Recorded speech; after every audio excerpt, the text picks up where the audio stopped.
Hello বন্ধুরা, আমি শাকগন্ডিল। আজকে এই ভিডিওতে বেশ কিছু সিনেমা সংক্রান্ত আপডেটস আপনার সঙ্গে শেয়ার করব। প্রথম আপডেটটা সানি দেওয়ালকে কেন্দ্র করে। আপনারা সকলেই জানেন তার আপকামিং সিনেমা হচ্ছে জাট, যে ছবি পরিচালক হচ্ছেন গোপীচাঁদ মালিনেনি। এবং টিজারটা যেহেতু খুব ভালো লেগেছে আমার মনে হচ্ছে এটা খুব ভালো একটা মাস ছবি হলেও হতে পারে। এবং এই ছবিটার মধ্যে যেটা আজকে আপডেট রয়েছে, 8জন অ্যাক্ট্রেসকে আমরা খুব গুরুত্বপূর্ণ চরিত্রে অভিনয় করতে দেখতে পাবো। 8জন অ্যাক্ট্রেসকে কিন্তু এখানে অ্যাকশন করতে দেখতে পাওয়া যাবে, যার মধ্যে কিন্তু সাইয়ামি খের এবং রেগিনা কাসান্ড্রার মতন স্ট্রং পাওয়ারফুল অ্যাক্ট্রেসরাও রয়েছে। হ্যান্ড টু হ্যান্ড কম্ব্যাট এবং গান ফাইটে এই 8জন অ্যাক্ট্রেসকে ছবির মধ্যে আমরা দেখতে পেতে চলেছি। রামজি ফিল্ম সিটিতে একটা বড় সেট বানানো হয়েছে অ্যাক্ট্রেসদের এই অ্যাকশন সিকোয়েন্সেস গুলো শুট করবার জন্য। এবার দেখা যাক সেগুলো কতটা ওয়েল কোরিওগ্রাফড হয় এবং দেখতে সেগুলো কতটা ভালো লাগে, কতটা মজা দিতে পারে। আশা করব ছবিটা ভালো হবে। এর পরবর্তী আপডেটটা ভিকি কৌশল, রশ্মিকা মান্দানার আপকামিং ছবি লক্ষ্মণ উটেকার, ম্যাডডগ ফিল্মসের আপকামিং ছবি ছাবাকে কেন্দ্র করে সিবিএফসির দ্বারা US16+ সার্টিফিকেট এখানে এই ছবিটা পেয়েছে। এবং রান টাইম সম্পর্কে আপনাদেরকে তো আগে জানিয়ে দিয়েছি আমি। বেশ কিছু ডায়লগসের মধ্যে এখানে চেঞ্জেস করা হয়েছে, মডিফিকেশন আনা হয়েছে। একটা পার্টিকুলার সিন ইনফ্যাক্ট বাদও দিয়ে দেওয়া হয়েছে, যেখানে আমরা মারাঠা ওয়ারিয়ার্সদেরকে শাড়ি পুরো দেখতে পেতাম, হয়তো সেটাকে সম্পূর্ণরূপে সরিয়ে দিতে বলা হয়েছে এখানে সিবিএফসির দ্বারা। এছাড়া বেশ কিছু ডায়লগস, অ্যাকচুয়ালি বেশ কিছু ওয়ার্ডস এখানে মিউট করে দেওয়া হয়েছে। তো এই চেঞ্জেসগুলো ছবিটার যে এসেন্সটা সেটাকে কিন্তু খুব বেশি বদলাবে না, ছবিটা কিন্তু ইনট্যাক্ট থাকছে মোটামুটি। এবার দেখা যাক ছবিটা কিরকম কি হয়। খুব শিগগিরই ছবিটা মুক্তি পেতে চলেছে। ভিকি কৌশলের একটা দারুণ পারফরমেন্স আমরা দেখতে পেতে চলেছি। এর পরবর্তী আপডেটটা আপকামিং একটা বাংলা সিনেমাকে কেন্দ্র করে, যেটা একটা স্পোর্টস ড্রামা হবে। দীপেন্দু বিশ্বাস একজন ফেমাস ফুটবলার, যিনি বাংলা 3টে বড় ক্লাব ইস্টবেঙ্গল, মোহনবাগান এবং মোহামেডান 3টে ক্লাবে তিনি খেলেছেন। তার জীবনকে কেন্দ্র করে একটা ছবি হতে চলেছে, যে ছবি টাইটেল হবে দীপু। এবং সেখানে দীপেন্দু বিশ্বাসের ভূমিকাতে অভিনয় করবেন আমন মুন্সি, যাকে আপনারা অজয় দেবগনের ময়দান ছবিতে অলরেডি অভিনয় করতে দেখে ফেলেছেন। অর্থাৎ একটা প্রপার কাস্টিং এখানে হচ্ছে, পরিষ্কার বুঝতে পারা যাচ্ছে। এবং সোহম চক্রবর্তীকে আপনারা আমন মুন্সির কোচের ভূমিকাতে, অর্থাৎ দীপেন্দু বিশ্বাসের কোচের ভূমিকাতে অভিনয় করতে দেখতে পেতে চলেছেন। এরকমটাই আপডেট। হ্যাঁ, সোহম একটা স্পোর্টস ড্রামা ছবি করছেন। ফেব্রুয়ারি মাসের মাঝামাঝি সময়, অর্থাৎ এই মাসেরই মাঝামাঝি সময় থেকে শুটিং ছবিটা স্টার্ট হয়ে যাবে। পরাণ বন্দ্যোপাধ্যায় অভিনয় করছেন, শান্তিলাল মুখোপাধ্যায় অভিনয় করছেন, স্ট্রং অ্যাক্টার্সরা রয়েছেন। এবার দেখা যাক ছবিটা এই বছর মুক্তি পায় নাকি পরের বছর মুক্তি পায়। এর পরবর্তী আপডেটটা তথাগত মুখার্জি এবং বিক্রম চ্যাটার্জির পারিয়া 2 ছবিটাকে নিয়ে। আপনারা জানেন তারা রাশ ছবিটা একসঙ্গে করছে বাই ফেব্রুয়ারি এন্ড। সেই ছবিটার শুটিং শেষ হয়ে যাবে। পরিচালক নিজে জানিয়েছেন একটা নামী পত্রিকাকে সাক্ষাৎকার দেওয়ার সময়, যে সেই ছবিটার শুটিং একবার শেষ হয়ে গেলে, অর্থাৎ রাশের শুটিং শেষ হয়ে গেলে পারিয়া 2 এর চিত্রনাট্যর কাজ তিনি শুরু করে দেবেন। জুন জুলাই নাগাদ রাশ ছবিটা মুক্তি পাবে, যে কারণে তারা এরকমটা প্ল্যান করছে যে পুজোর পরে হয়তো পারিয়া 2 ছবিটার শুটিং স্টার্ট হয়ে যাবে। পরিচালক নিজেই এই সবটা জানিয়েছেন। তো আশা করছি আমরা পুজোর পর যদি এই ছবিটা শুটিং স্টার্ট হয়ে যায়, তাহলে ডেফিনেটলি 2026-এ কোনো এক সময় এই ছবিটা আমরা মুক্তি পেতে দেখতে পাবো। এবং কে বলতে পারে পরের বছর দুর্গাপুজো রিলিজও পারিয়া 2 হতেই পারে। এর পরবর্তী আপডেটটা অ্যাটলিকে কেন্দ্র করে। সালমান খানের সঙ্গে তার কোলাবোরেশন। আপনারা সকলে জানেন অ্যাটলি 6 হিসেবে যে প্রজেক্টটাকে এখন অব্দি অ্যাড্রেস করা হচ্ছে, সেই ছবিতে আপনারা রজনীকান্তকে দেখতে পেতে পারেন।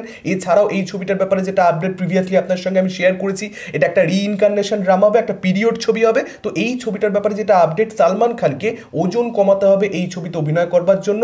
একটা সার্টেন ফিজিক দরকার এই ক্যারেক্টারটা প্লে করবার জন্য। সেই জন্য কিন্তু সালমান খান এখানে তার ওয়েট কমাতে চলেছেন, যেটা কিন্তু নর্মালি আমরা ভাইজানকে করতে দেখতে পাই না। ভাইজান যে কোনো রোলে যে অবতারে সে রিয়েল লাইফে থাকে, সেই অবতারেই সে সম্পূর্ণরূপে ফিট। কিন্তু এখানে কিন্তু তাকে ওজন কমাতে হবে। চরিত্রের জন্য সে কতটা খাটবে সেটা এখানে বুঝতে পারা যাচ্ছে, যেটা সে কোনো ছবির জন্য করে না, এই ছবিটার জন্য করবে। এবং এই ছবিটার ব্যাপারে আরও একটা যেটা আপডেট, 500 কোটি টাকার বাজেট এই ছবিটার জন্য বরাদ্দ করা হতে চলেছে, এটা কিন্তু আপডেট রয়েছে। রিইনকার্নেশন ড্রামা, পিরিয়ড ছবি, অ্যাটলি এমনি ছবি এই এরাতে সেট, সেটাই কত বড় বাজেটের ছবি আপনারা অ্যাটলি প্রিভিয়াস ছবিগুলোর ক্ষেত্রে দেখেছেন। সেখানে সালমান খান, রজনীকান্ত দুজনকে একসঙ্গে নিয়ে দুজনের কি ফিজ রয়েছে আপনারা খুব ভালো মতো অবগত সে ব্যাপারে। যদি একটা রিইনকার্নেশন ড্রামা করতে এরকম জায়গায় যে বাজেটটা গিয়ে পৌঁছাবে, এটা খুব অবভিয়াস একটা ব্যাপার। ফলত এই আপডেটে আমি এতটুকুও শক নই, বিশ্বাস করুন। জানাই ছিল যে এরকমই কিছু হতে চলেছে। এখন যদি দুজন অনবোর্ড হয় একসঙ্গে, এরকম দুজন বড় সুপারস্টার, একজন তামিল সুপারস্টার, একজন বলিউডের সুপারস্টার, সেক্ষেত্রে সেই ছবিটা 500 কোটির বাজেটকে তুচ্ছ দেখাবে।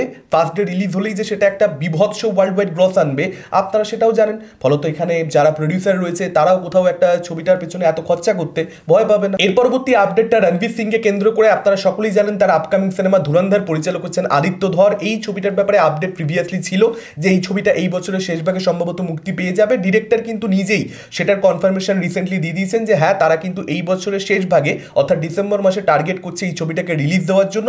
দেখা যাক সেটা শেষ অবধি হয় কিনা এবং ছবিটা কিরকম কি হয়, আফটার কিরকম স্ট্যান্ডার্ডের হয়। রণবীর সিং এর বক্স অফিসে একটা বড় কালেকশন আসে কিনা, যেটা কিন্তু অনেকদিন আমরা তার থেকে পাইনি। এর পরবর্তী আপডেটটা আল্লু অর্জুনকে কেন্দ্র করে। আপনারা সকলেই জানেন অ্যাটলির সঙ্গে তার একটা ছবি হওয়ার কথা রয়েছে।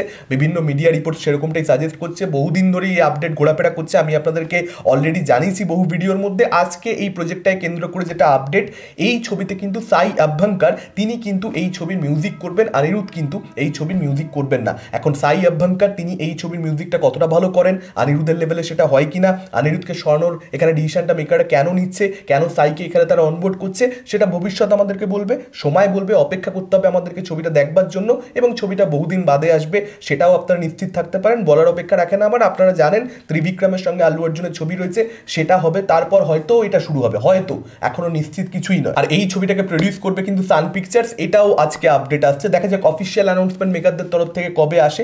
এখন যা মনে হচ্ছে আল্লু অর্জুন তো 1 by 1 করবে আর কি, মানে একটা আগে করে নেবে, তারপর পরেরটা অ্যানাউন্সমেন্ট করবে, আগে থেকে কিছু অ্যানাউন্স করে রেখে দেবে না।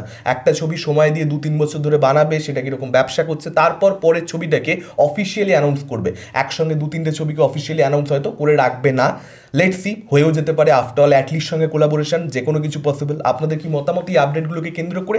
কোন আপডেট নিয়ে আপনারা সবচেয়ে বেশি এক্সাইটেড? ডেফিনেটলি আপনারা সেটা আমাদের কমেন্ট করে জানাতে পারেন। এই ভিডিওটা ভালো লাগলে লাইক করতে পারেন, শেয়ার করতে পারেন। আমাদের চ্যানেল নতুন হলে চ্যানেলটাকে অবশ্যই সাবস্ক্রাইব করতে পারেন। আজকের মতন টাটা, চোখ রাখুন পরবর্তী ভিডিওতে।